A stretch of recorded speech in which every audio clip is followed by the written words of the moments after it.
Rush of water in Colorado Springs, taking some drivers with it. Yeah, KRDO News Channel 13's Greg Miller is live near Platte and Circle, where the road is still closed, we understand, Greg, because of that high water.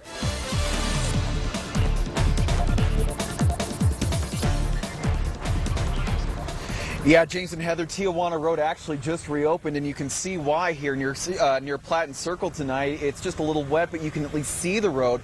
Much different than what it looked like here just 4 hours ago when water was at least knee-high.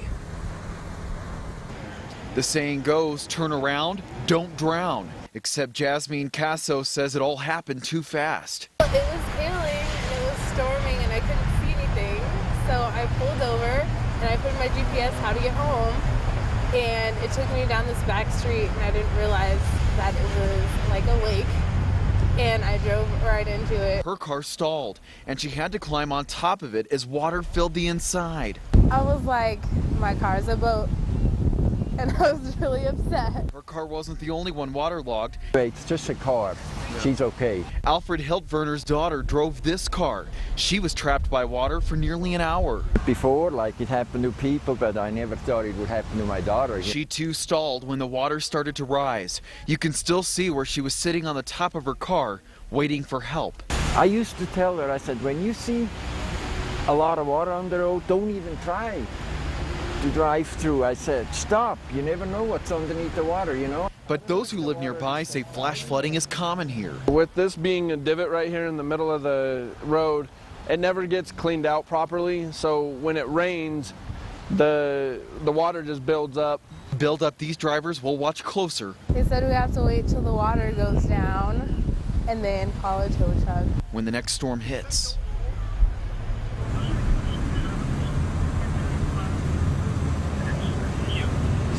Now again, that happened just after 6 o'clock tonight. Here we are just before 10, the road reopening. Crews had to wait for all of that water to recede to get the tow trucks in to clear out those roads. Police say, or clear out those cars. Police saying again tonight, just be very careful when you're driving outside because it doesn't take a lot of time for something to go wrong. And we saw an instance of that tonight right here in Colorado Springs. Reporting live tonight, Greg Miller, KRDO News Channel 13. All right, some good news there. Nobody injured and Tijuana back open. Tense moments along Highway 24 up Ute Pass and for people living in Manitou Springs. A flash flood warning was in effect through much of the night. KRDO News Channel 13's Emily Allen's been tracking the situation. She joins us now live. We're here along Highway 24 near Cave of the Winds.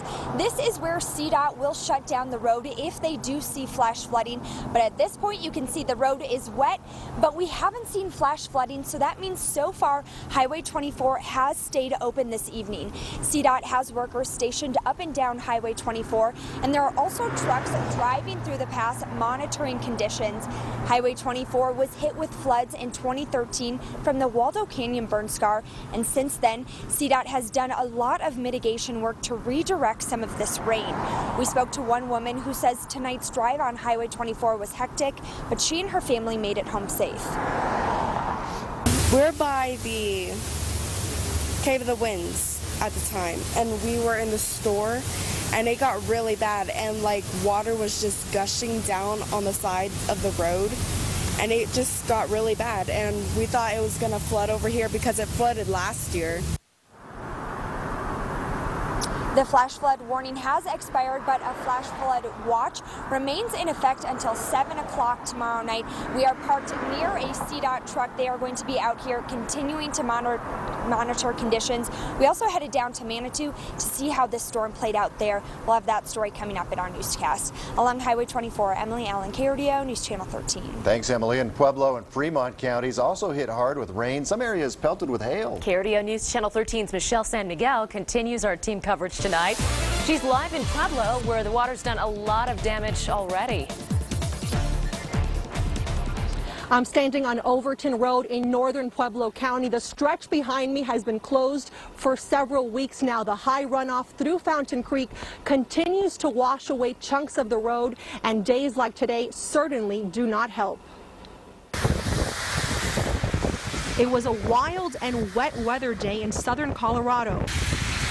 Several roads flooded in Pueblo. West of Pueblo, a storm dumped pea-sized hail in Florence. Viewer Elizabeth Zylstra shared this with us. I heard one big bang on my car, and I was like, what was that? And then the rain got real intense, and then hail just started coming down, and it really did go through my mind, oh my gosh, is this going to be like the 9 inches that hit Springs? Nearby, people in Canyon City closely watching the Arkansas River. It's expected to reach flood stage tomorrow. It hasn't quite been this high for this long since I've been here. I don't recall. I've been here 5 years, and this is radical. Fremont County emergency workers caution people to stay away from the river, but we found several kayakers enjoying the high water levels. I've got a lot of experience on the water.